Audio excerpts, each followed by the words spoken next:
Great. So today we take a new hymn. Oh, Angelo is joining us. Nice. Amlan. Long time.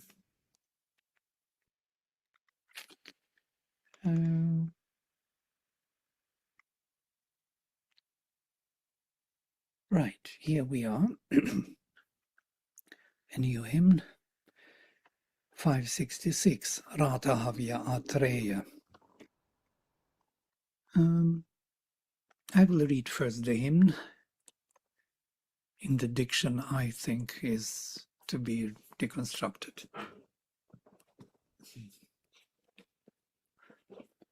Aciketana sukratu devau martare shadasa Varuna yarta pesha se dadhita praya se mahe Tahi kshatram avihrutam samyak asuryam ashate Adhavrateva manusham suvarnadhai darshatam Tavam eshe rathanam urvim gavyutim esham Rata havyasya sushtutim dadhrikstomai manamahe Adhahi kavya yuvam dakshasya purbhih adbhuta Niketuna jananam chikethe puta dakshasa Tadritam prithivi brihat Shravach esha rishinam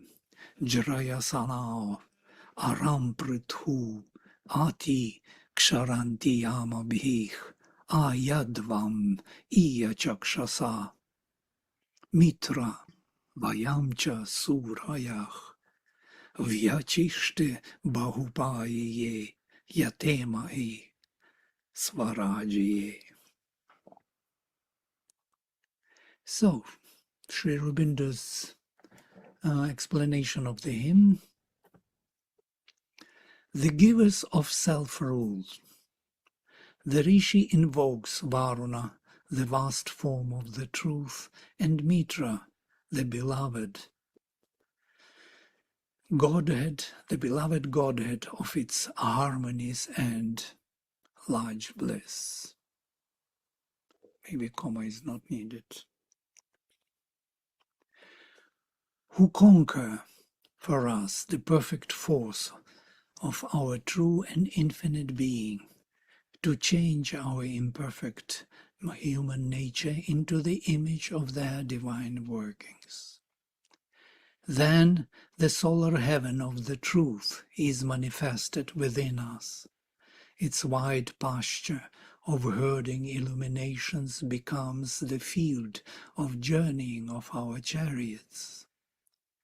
The high thoughts of the seers, their purified discernment, their rapid inspirations become ours. Our very earth becomes the world of that vast truth. For then there is the perfect movement, the transcendence of this darkness of sin and suffering. We arrive at self-empire, a rich, full, and vast possession of our infinite being.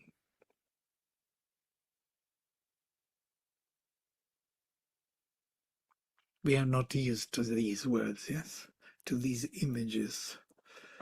Or they sound very kind of mental, at least, but they are far from being mental. There is something interesting on this in this regard, which I want to maybe bring today. When the realization of the being, of the self, which is in all, yes, being supports all the becomings. That being is the self of the divine, yes, his higher self, transcendental self, is realized, something happens. Once that realization is taking place, we call it, some people call it nirvana, others call it realization of witness self, unborn self above the head, separation of Purusha from Prakriti, Mukti, Moksha, many names. But once that realization of the unborn self, of the being, which supports all the becomings, including my own, is realized, then there is something else starting to be seen, that our nature, which we kind of separated ourselves from, is not only the outer and inconscient nature, so to say, nature which is built from the inconscient only. There are elements in her, higher levels of consciousness, which are also in the nature, and it is higher mind, yes, illumined mind, all those levels, intuition, overmind, supramental overmind, and even supermind. These are the formations of nature, and then beyond to the transcendental paraprakriti, higher nature. So it seems that first attempt to realize oneself is coming to this unborn self, to the being which supports all. But then the second stage is discovering that our nature has deeper and higher and truer levels of functioning. And these truer levels of functioning are these supported by these givers of the self-rule. So we discover, we become, we arrive at self-empire, a rich, full, and vast possession of our infinite being. So within our infinite being, there is a nature. And that nature is of bliss, of truth, yes, of knowledge, of power. All those elements start to shine through, being activated. So our assumption of the nature as something being an obstacle which we have to get rid of, as it were, to get into the divine consciousness, is wrong assumption. It is supported by the Supreme. It is his nature after all.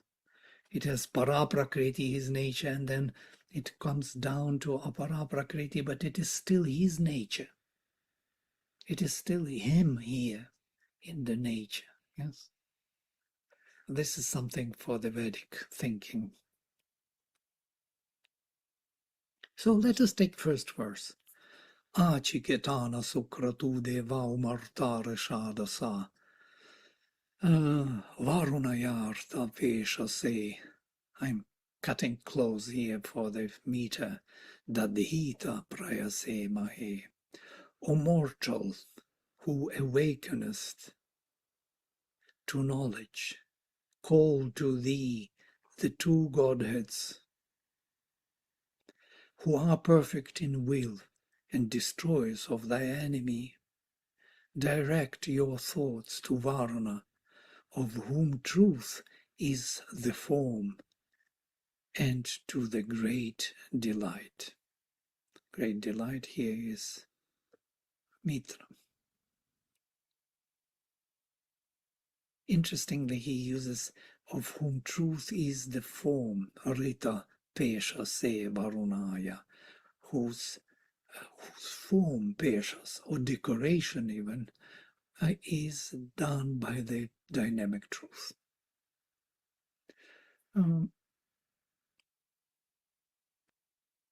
Sri Aurobindo speaks about Rupam. Rupam is manifestation. We are living in these forms of manifestation, separate forms, as it were. But behind each Rupa there is Svarupa. There is the proper form, or the subtle form of every gross form. Here there is a subtle, proper, divine form, Svarupa, behind, yes? So here he mentions this again, this in a nice way, that of whom truth is the form. If Ritam is his form, that means it is Svarupa of the divine, which is manifested here in the form. And that's how it has access to this form, because this manifestation is only a result of that Svarupa behind. There is a prototype of every type in this manifestation. And that prototype is the source, the origin from which this type came into existence. Though it is in fluctuation in time and space, still it has a connection to the prototype, where there is Varuna, of whom truth is the form, and Mitra. O mortal, who has become conscious, cling to the two gods, perfect in power, destroyers of enemies, towards Varuna, of who is decorated by the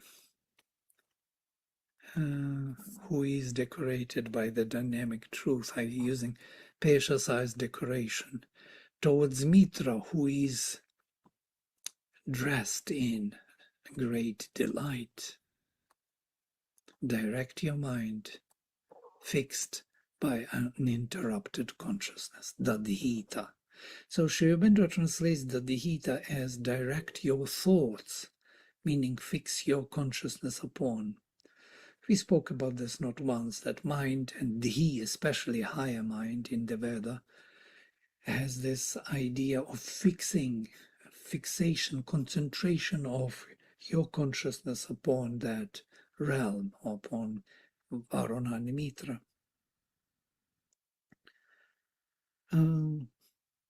Mind is placing, fixing, molding an image of things in front of our consciousness.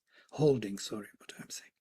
It is this mind, starting from the lower human intelligence through all the higher levels up to the supermind, which has the capacity of holding and fixing the consciousness in a particular state. So supermind holds all things in their properties, in their varieties, in the oneness, overviewing all. It has the capacity to hold everything, Trikala Drishti. It holds all the three times, all the things in their fulfillment, beginning, origin, evolution. Everything is held by the supermind. That is the highest capacity of the mind. And when we come down slowly to the overmind, to the intuition, to the illumined, higher, proper mind, vital mind, physical mind, we narrow down that capacity of holding, of fixing consciousness upon. And here in this world, our consciousness is fixed on separated things. And that's what we are dealing with. That's what we call ignorance. Consciousness cannot hold everything at once.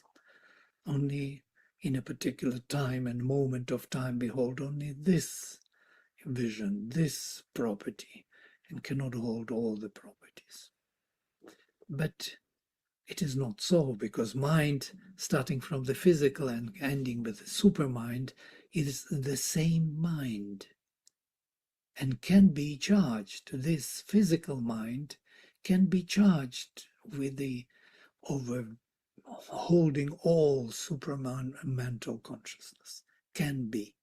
So it can become different in its functionality. And that is what we call transformation or sacrifice. We sacrifice our physical, vital mind, our mental mind, to the higher mind capacities. Or otherwise we bring those forces or levels of consciousness with the help of Varuna and Mitra to the lower levels of the mind.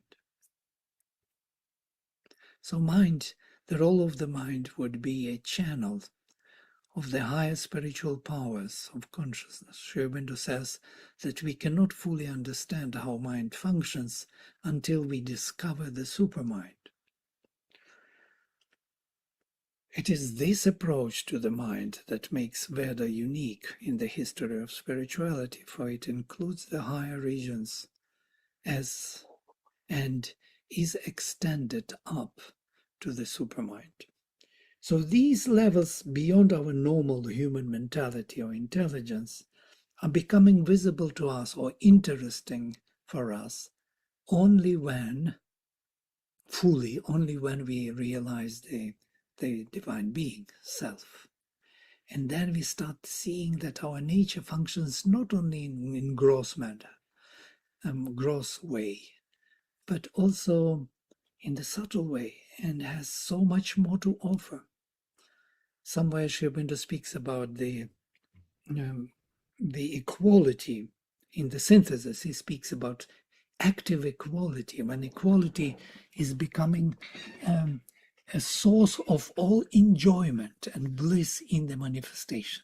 All the varieties of relations become charged with a blissful perception, because equality permitted mind to receive the higher levels of consciousness. And that mind, which is open to the higher levels of the mind, functioning differently in nature. It views everything differently. Though it is that very physical mind, but it has the connection. And then there is this miraculous perception of manifestation is taking place.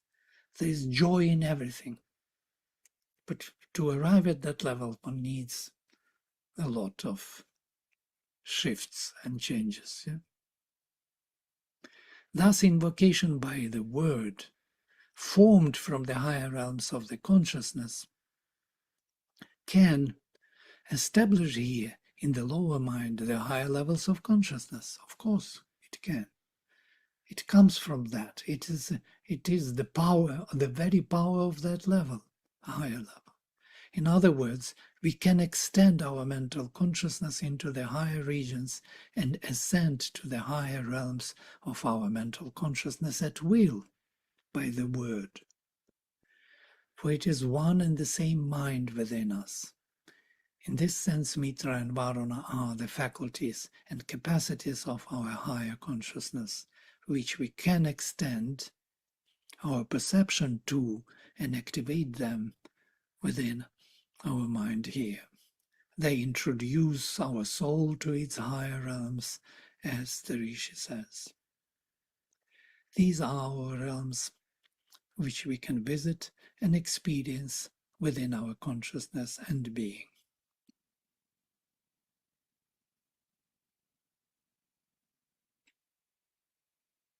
So we have misconception of our nature. Our nature is much more complex, and it has to be activated in our lower consciousness. We have to bring the higher nature into the lower nature, make it available, present here. And that is the whole vision of the Veda.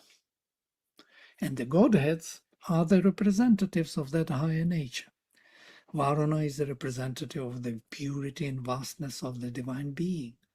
And once he is activated, he brings the divine being into action in its purity and vastness, widening the scope of our mentality. And Mitra represents the harmony and luminosity of the divine consciousness. Tahi kshatram avihrutam samyak asuryam ashate adhavrateva manusham suvarnadhai darshatam. For it is they who attain to the undistorted force and the entire mightiness.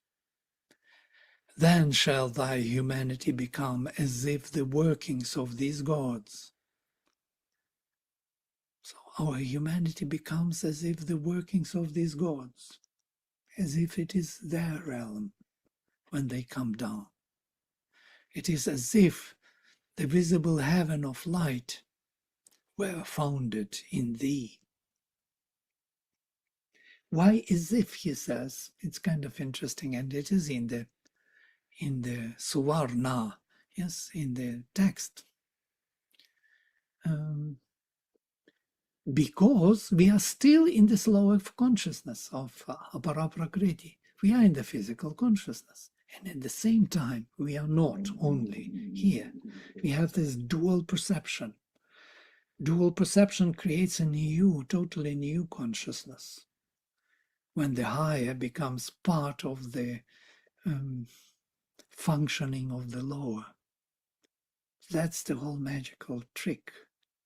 That's the beauty of what we are seeking for. Yes, that's why we are looking for it everywhere.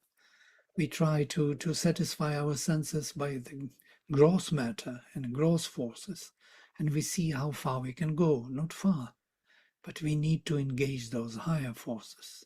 And then our faculties will be more and more satisfied. That's the trick, yeah?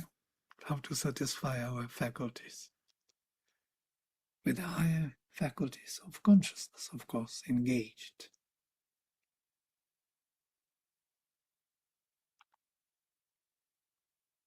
In case you have any questions, you can always interrupt. You know that, yeah?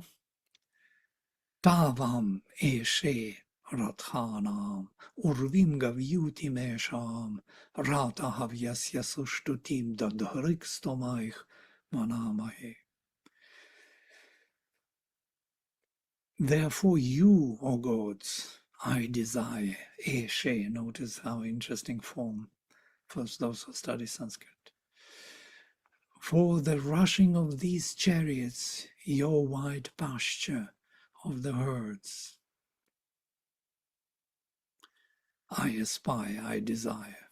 For the rushing of these chariots, your wide pasture of the herds, forcefully by our hymns, our minds seize on his perfect affirmation when the God receives our bounteous offerings. When you read such texts, you don't know what he is talking. Where is this connection? Forcefully by our hymns, our minds seize on his perfect affirmation when the God receives our bounteous offerings. I will read my interpretation and then come back to the text. Such great are you, whom I desire and aspire towards, or aspire for. For these many chariots of ours are seeking to get to the vast pasture of your herds of light. Strongly we fix our minds by affirmations upon the perfect hymn affirmation of the one whose offering has already been accepted, Ratahavya. By the way, Ratahavya is the name of the rishi of this hymn. Literally, Havya, the offering of that which is to be offered, Rata, accepted, or given offering. So Sri Aurobindo translates it differently with a deeper connotation. Our minds seize on his perfect affirmation when the God receives our bounteous offering. So when the offering is received, our mind has the capacity to fix itself more perfectly upon this affirmation. Hold on to it, yes? He transmits the quality of Rishi's name onto the action of those whose minds are seeking after these higher planes of consciousness. So Sri Aurobindo translates the name of the Rishi for the sake of creating this idea of what Rishi wanted to say, which is quite interesting, for it creates another space within the mind, or one space, that you are not dealing with the Rishi, but it is the Rishi who is that very experience of consciousness. Tavam, those you both, Eshe, I desire. Rathanam, of the chariots, Esham, these, of these swift movements of mine, Urvim Gavyutim, in the vast pasture of your rays of light. Ratahavyasya, of the one whose offering is accepted, Sushtutim, perfect affirmation, Dadharik, forcefully, Stomaich, with our hymns or words or affirmations, Manamahe, we seek, or we fix our mind upon. So when you read these words in separately, you can't figure out what it really means. Without Sri Aurobindo's help, There's hardly any possibility to really translate it. I put here, Griffith. Therefore we praise you that your cars may travel far in front of ours. You who accept the eulogy of Rathahavya with his hymns. That's what it is.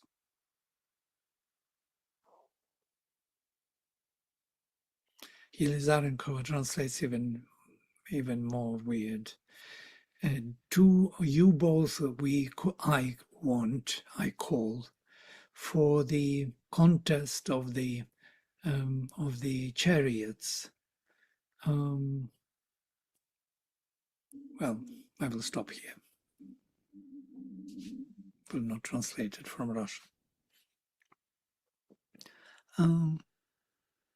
So I desire a share, or seek you both, of these Radhas to move in the vast chariots or in the vast pastures of light. I seek you both of these chariots to move, I'm adding here, to move in these vast pastures of your light. Now just think about the phrase, how far it goes. And perfect affirmation of the one whose offering was accepted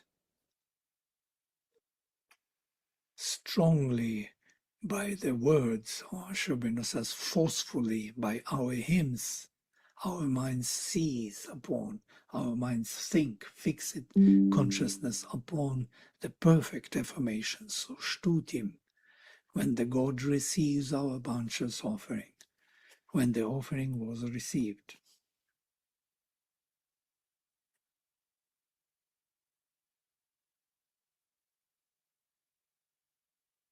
Don't you have the head spinning already? Most probably you have something. If you go one more round, then yes, Amman. Even in the direct sense, if I take it as Ratha Havya, the poet, it also gives such a beautiful sort of power to the verse and also the hymn, because Shtuti and Stome, it's used twice. So Ratha Havya's Sushtutim is Manamahe, which is encompassed by the mind probably, and by holding forcefully Dadrik, the hymns or the Stomer, which could just mean the I mean I'm not being able to express it actually. No, you are there. I can see the meaning, yes. With powerful affirmations of our hymns, yes.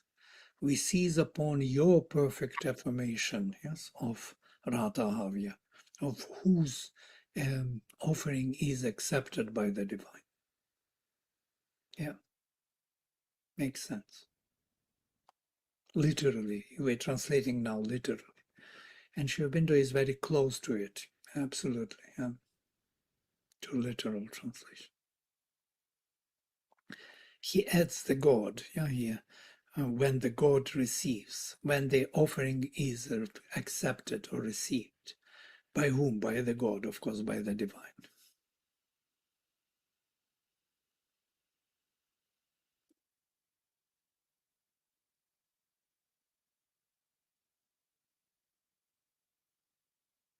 Yeah. Any other thought? No? Okay. Adhahi kaviya yuvam dakshasya purbihi khadbhuta niketuna jananam chikete puta dakshasa. Then indeed, O transcendent Godheads, you conquer the seer wisdoms by the full floodings of the illumined discernment. Then indeed, O transcendent Godheads, you conquer the seer wisdom by the full floodings of the illumined discernment. You perceive knowledge for these human creatures by a perception in which the judgment is purified. We are not, our mind is weak to read it once and understand everything. But you feel how he is widening the scope of our capacity, mental capacity. Yeah? Then indeed, O transcendent Godheads, you conquer the seer wisdoms. Kavyani. Kavyani are the seer wisdoms, Sri Aurobindo translates. They poetry, poems. Then indeed, Adhahi Kavya Yuvam Dakshasya Purbi Hadbhuta Niketuna Jananam Chiketje Puta Dakshasa. I will read my translation first, interpretation, and then come back. It is only then, after our rigorous and powerful affirmation, I'm taking it from the before, that you finally conquer our wisdom by the floodings of your intuition, and thus you perceive in the human creature all by your complete and perfect perception, you who have pure discernment. Bhuta Dakshasa. Now I come back to Sri Aurobindo.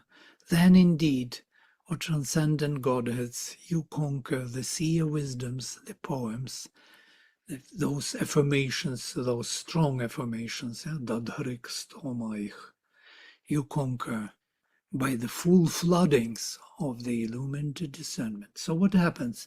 Those strong affirmations which we kind of offer to the divine, self-affirmations of the divine, is being flooded with the intuition and the discernment illumined, and being changed and strengthened, so to say, seer wisdoms by the full floodings of the illumined discernment. And then, once it is happening, you perceive knowledge for these human creatures by a perception in which the judgment is purified. Then the hymn, though it was formally, we read first the hymn as formal, we are doing the same thing all the time. We read the hymn or the verse, and then we dwell on it until it is becoming luminous, until the presence grows. That means the Godheads accept the offering, ours, Dadharik Stoma, yeah, and forceful affirmation of them, and they start charging it with their presence and consciousness. And then only you perceive knowledge for these human creatures by a perception in which the judgment is purified. Then we start judging with purified judgment. Yes. Before we didn't have it. We had only a formula to invoke the presence. Once the presence is there, our formula becomes the means of purified judgment. And it was always from the beginning, actually. It is something like the prayer, when the one is praying truly to the divine, the prayer, state of prayer, is already the answer by the divine. Yeah, because if you are in the sincere prayer, it means the divine is already there doing it. Yes, because the prayer is the means for the divine to manifest.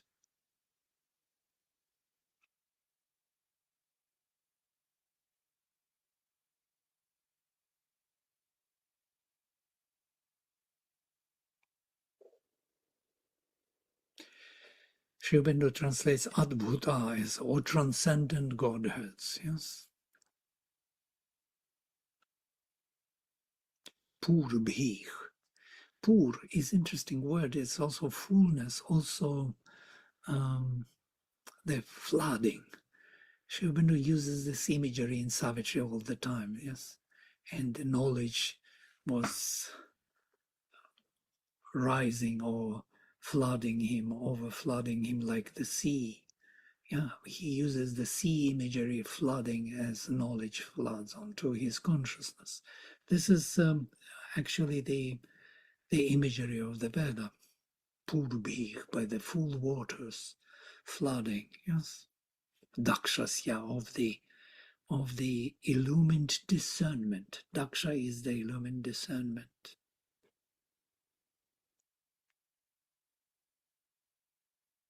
Puta Dakshasa, whose discernment is purified. You chikete, you perceive.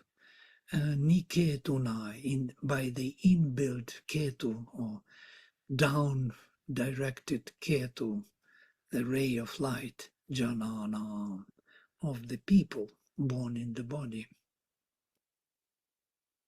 You perceive knowledge for these human creatures by their perception in which the judgment is purified.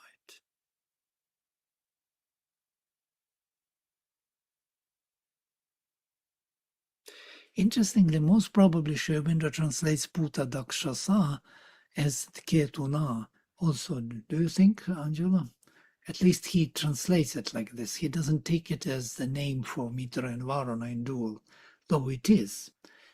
Because there is no accent here, that means it's vocative case. O you Puta Dakshasa, O you whose discernment is pure. But he takes it without kind of neglecting the accent and takes it like Ketuna Puta Dakshasa. Yeah. I mean, that's how he's translating it. But like you say, there's no accent there. Mm-hmm. I mean, he also conquer, he's supplying that verb because there is no conquer either. But if they are perceiving already chiket here, and they whose discernment is pure with their ray in the human beings, then actually it doesn't change the meaning. Yeah? It is the word same thing. perception is also coming twice. That's why you perceive and by a perception. So that a perception is Ketuna. That's the not by. So you perceive is a chikete, and by perception is ketuna. Right. But in it is ni. Where does ni join? In the people. Is it ni janana? Yeah. Yeah. Oniketona, the inner, or directed inwardly, or absolutely also have the sense of absolutely, fully. Well, it's very subtle, yes. Niketona jananam. Or by the light coming down, yes, into the human beings. You perceive by that light whose discernment is purified.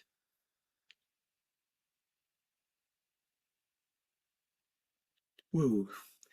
You see, these hymns to Mitra and Varuna, they are of that kind. They are so far above the head. You could feel it.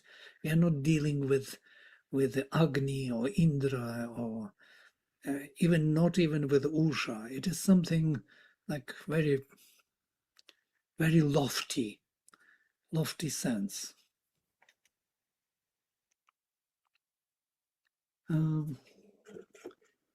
Maybe we will finish only two verses. I had a question, Vladimir. Yes, Vishal. On the earlier passage, the use of the word, rigorous and powerful. Mm-hmm. Why is that being used? Like affirmation is, the hymn itself, right? Yeah, But forcefully. why rigorous and powerful? I mean, what is the purpose of that? Dadhurik can be translated also like daring, or willfully, or strongly, yes, determined, boldly, if you wish. So to say, without hesitation, we, with our stormos, with our affirmations, yes, fix our mind, seize upon your perfect affirmation. So there is this element of power, yes. Could it be used also? I mean, Shibando has written forcefully because there is a, I mean, you have to be persistent. Is that? Right. Also, yes.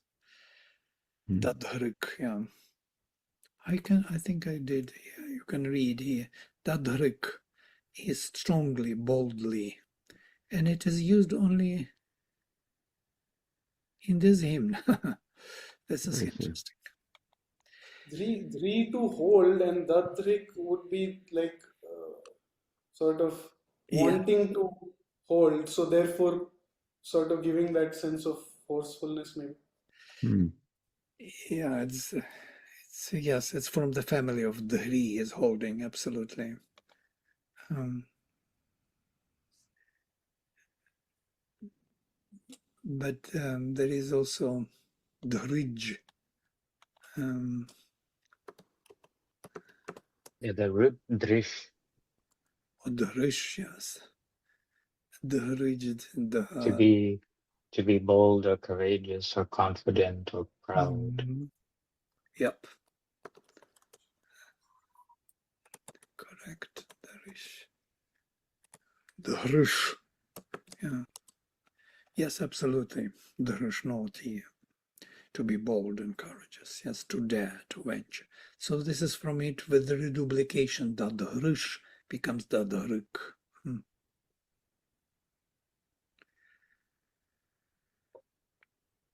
And how would you, in the context of uh, the integral yoga, how would we, uh, what would be the parallel? The affirmation is what exactly? I mean, could we say, initially the thought came that like, you know, I mean, like reading Savitri, but then I said that would be limited. So what would we take as from a psychological perspective, right? The Yeah, uh, the affirmation itself. it means we want it strongly. We want it absolutely, yes. That want, wish, aspiration in terms of integral yoga. As Mother says, they ask her, how could we do this? How could we realize the divine? We are so weak, we are so this. She says, you have to want it. If you don't want it, how can you realize it? Yeah. That kind of power has to be there, of, of, of persistence or whatever, perseverance. Yeah. Mhm. Interestingly, the dhri is to hold and dhrish is to be bold and courageous, and to have courage, let us say, with courage. Courage, because we have to step out of ourselves so far. And if we don't have courage really to allow the divine to change our own nature, we are always in between. We are always kind of negotiating, yeah, the dealing with the divine. So do this for me a little bit here, and I will be happy already with that. Don't have to change all my life, put it upside down. No, thank you. So with this Dadhrish, most probably this is the thing. Fully, yeah, committedly, boldly, This courageously. almost reminds me of reading Savitri slowly without any understanding until suddenly the mind grasps it, and then I can maybe have a glimpse of Sri Aurobindo's mantra, Savitri, you know. Also possible, yes, holdingly, without, yes, without without interruption. That's I think I put here without interruption something. Yeah, yeah. This from the Dhri family to hold on to, with fixation, with particular concentration, concentrated power of the mind. Well, finally I arrived, concentrated power of the mind, Tadharik. Because manamahe, yes, we seize upon with our minds or consciousness upon the perfect affirmation of you whose offering was accepted.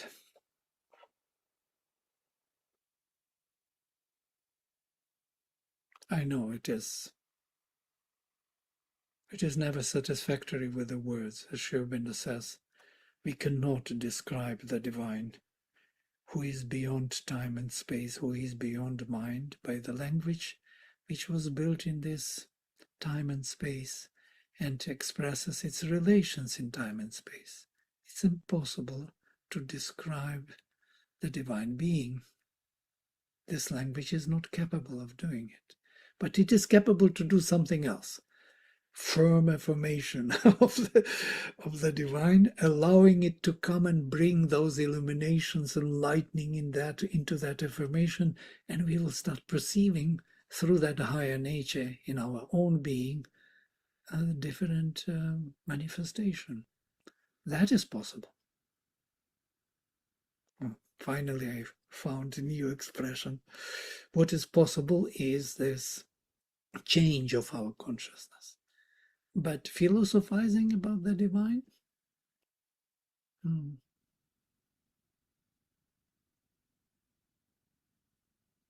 It will never describe that being which is beyond time and space.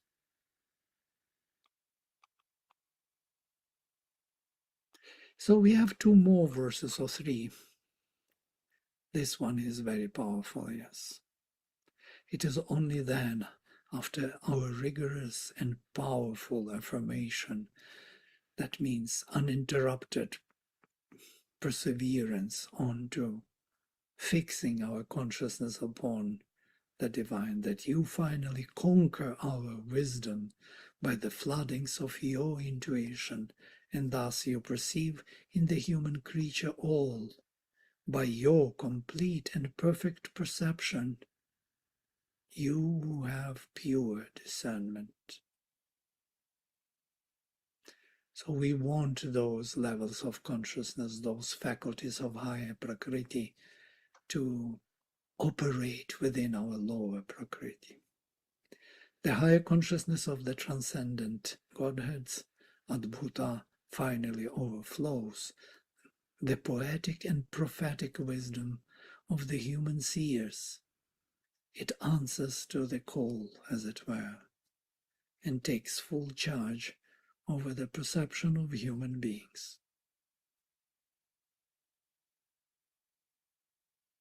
Okay, I will stop here. I will not force more onto our perception.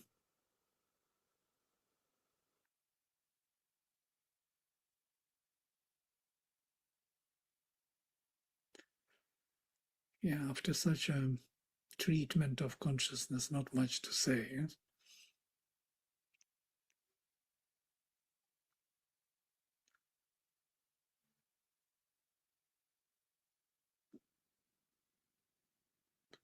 Yes, Chitra. You're muted. Oh, you're good. Yeah, thank you, Vladimirji. Today's was especially beautiful. But could you delve a little more on the term you used of active equality? Oh. Yeah, we have to go to the synthesis, yes. Sri Aurobindo describes it in the stages. One is passive equality, when you slowly build up this. There are stages of it, yeah. Samatha, to arrive at absolute equality. There are stages. You become disinterested first, udasinatvam, and then you arrive at this.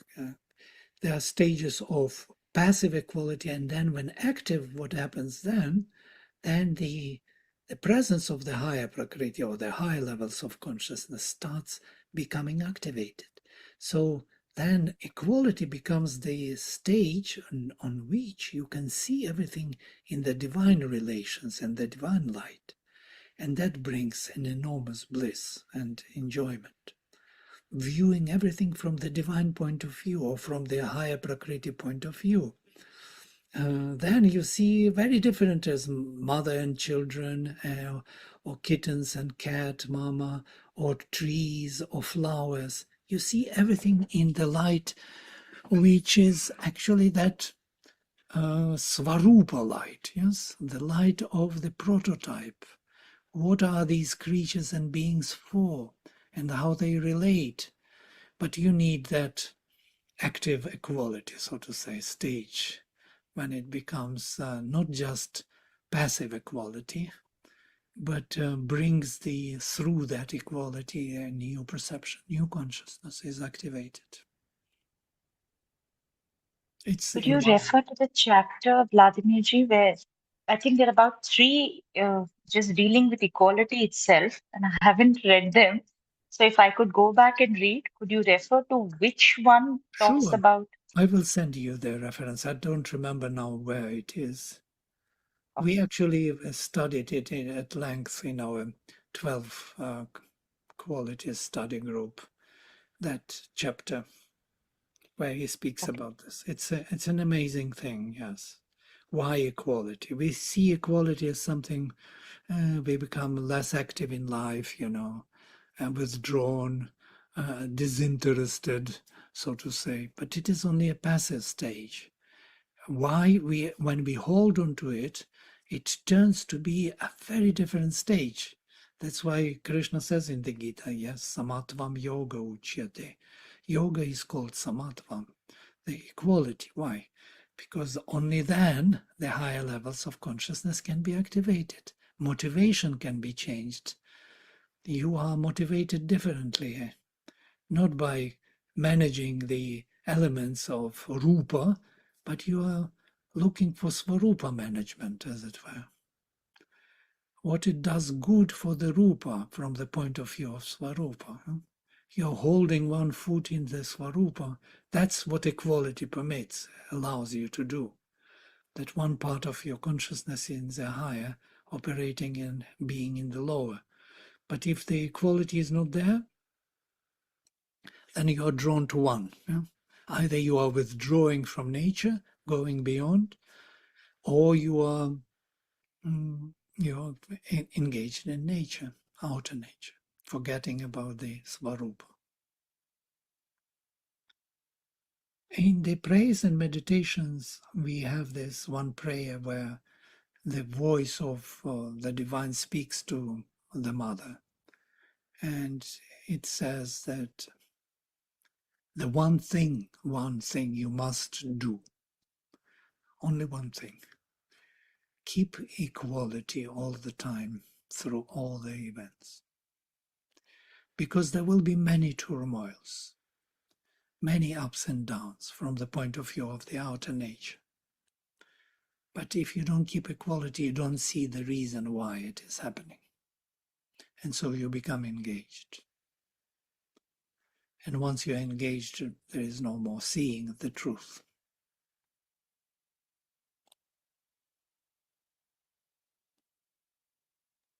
All right. Thank you. We can stop here if there are no more questions. I Yes, had a question about the fourth verse. If you can please project that, it's ni ketuna jananam. First of all, it's one syllable short. It's a little uncomfortable.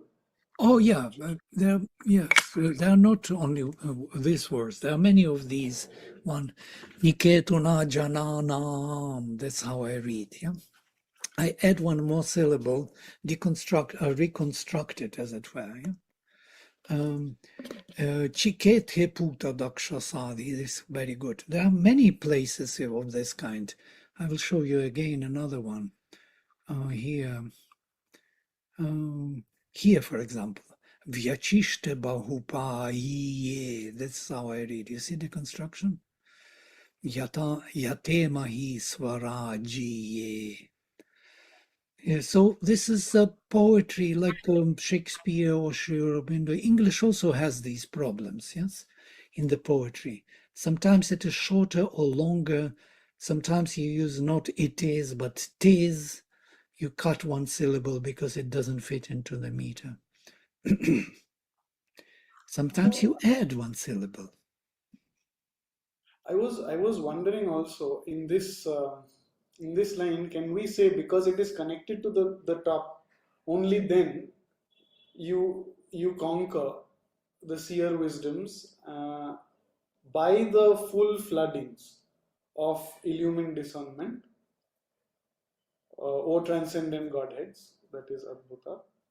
Then only then again you and here can we use this Ketu and Chikete in the sense of more like illumine rather than perceive?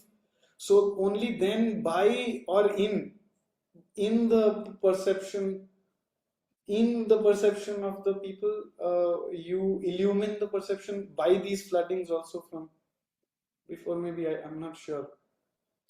Yeah, Ketu is Chikete from root Chit, Kit, to different forms of the same Chit root, to perceive, yes? And perception is interestingly connected with consciousness but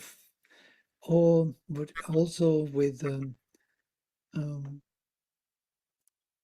something you notice, yes, like Ketu. You have Ketu, Rahu and Ketu. Ketu is the tail, yes, of comet, and so to say. Ketu is also the banner. You could see like a sign. Why sign? Perception, seeing, light, ray. Notice everything is connected to the movement of which is noticed, perceived by consciousness as different from the rest. Yeah, noticeable. It's that deep perception of the roots, which is used by rishis very freely, and Sri Aurobindo likes it because of that, because it is the higher consciousness is using language. Yeah. So Ketuna in Chiket here, perfectly fitting. Yes, here. Rishis would never hesitate to use the same root in the verb and the noun, because it is emphasizing the same idea. Yes?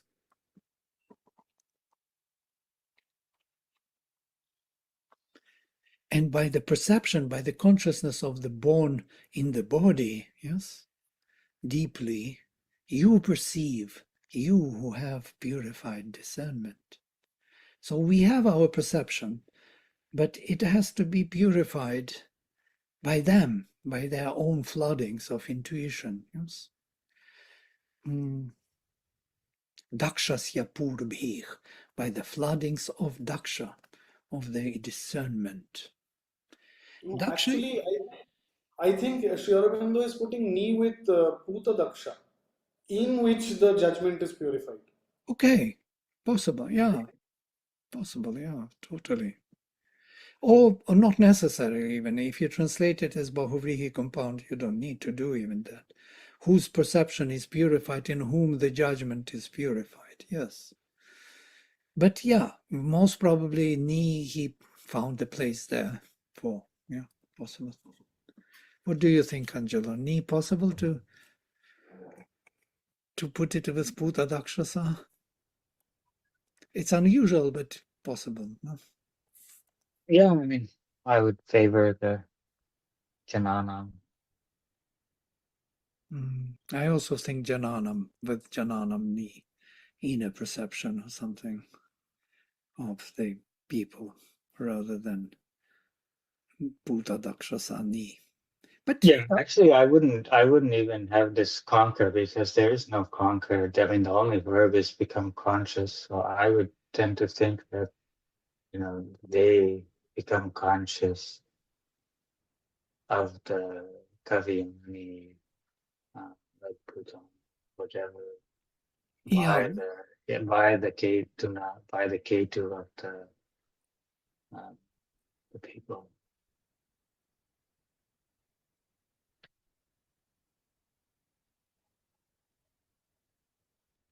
yeah.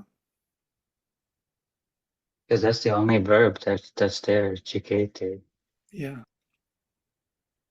Also, Yuvam is not there here also. Yuvam. Yeah, you too. That's the oh Yuvam, you too. Yes. yeah. You too, Adbhuta. Right. Yuvam. Well, for Sanskrit studies, we may have another class because many people are not here from Sanskrit lessons, but very interesting how it is being arranged. Yes. I'd rather to read it many more times will help. Yes. Adhahi kaviya yuvam dakshasya purbih adbhuta. Adbhuta is vocative, or you, transcendent. Niketuna, with the perception of inner perception, jananam. Chikete, you perceive now, whose perception or whose um, discernment is purified. Now you are part of the human perception. Yes, it is by you that the human beings now perceive themselves. And they are our higher prakriti. It belongs to us. It is our higher realms of consciousness which we did not discover yet until they come down and start acting within our consciousness. And then we have this connection. And we are widening the scope. We are growing into the divine perception. Great. Okay, we will stop here for now. There are some. Vishal is always bringing something interesting. You should speak, because we. Does the power of aspiration vary in different sadhaks according to their nature? No, aspiration is the same power in all. It differs only in purity, intensity, and object. Interesting. Yeah? Absolutely unexpected. Aspiration is the same power in all. It differs only in purity, intensity, and object. So intensity was highlighted by Vishal for us to know that what is dadharik manamahe. Can a person with a weak will progress in sadhana by aspiration only? No, he must either increase his willpower or call in a higher power to do it for him. Yeah, that's what Sri Aurobindo says the same. He says you can, without this will which decides which thing is to be or not to be, this yoga would be impossible. But to get that will you can do by two ways. First way is but through initiation. That's what he says. Initiation by some guru who gives you a power of will that you will be able to decide things, or by grace. And that is the second one. A higher power to do it for you. Grace. That's why surrender will do this. If you really can surrender, you can. But with weak will to surrender is quite difficult also. Yes, you will fall back every time. Don't we know this? Yes. Can aspiration increase the willpower of a person whose will is weak? Yes, it can, by calling in the divine will. Why does aspiration become sometimes slow and sometimes rapid? It is so when everyone, the nature cannot always, it is so with everyone, the nature cannot always go at a rapid pace. Yeah. Sometimes it is so dragging, so slow. Then you wonder that whether it is there at all. Perfect. So thank you so much. This is perfect, Bishop. This is what we need for our Vedic studies. I'm copying it for my file. I'm in love with this. Such a clarity without any extra words.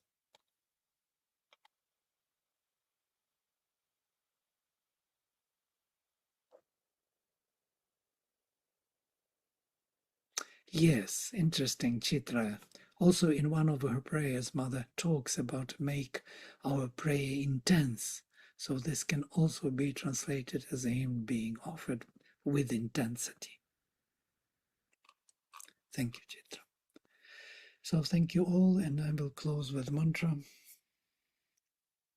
Om Sarve Bhavantu Sukhinaha Sarve Santu Niramaya Sarve Bhadrani Pashyantu Ma Kaschit Dukha Bhag Bhavet. Om Shanti Shanti Shanti. Sometimes what your mother says, nature cannot do it always in the high pace, the speed, because it is tired of this higher consciousness. If you had these events in your life when there is a higher presence pressing too long, uninterrupted, all the time is present, the higher nature becomes drowsy, becomes incapable of moving and modifying itself. It cannot easily accept it. Yeah? And that's why these periods are there, which seem to be like dragging on and there is nothing happening, because nature has to adopt that what came before and become kind of natural with it, and then it can dare to take more portion of it. That's why Mother was warning not to pull the force, the grace, because it can destroy nature, and then you become nuts. And I must tell you, many people became nuts who did this dadharik boldly, starting to pull this force. They started to imagine, hear the voices, start to imagine things, and receive adesh from wrong sources, and ended up in mental hospitals. My friends also, who did this yoga. So don't pull the force. Dadharik is only for those who are strong, not for everyone.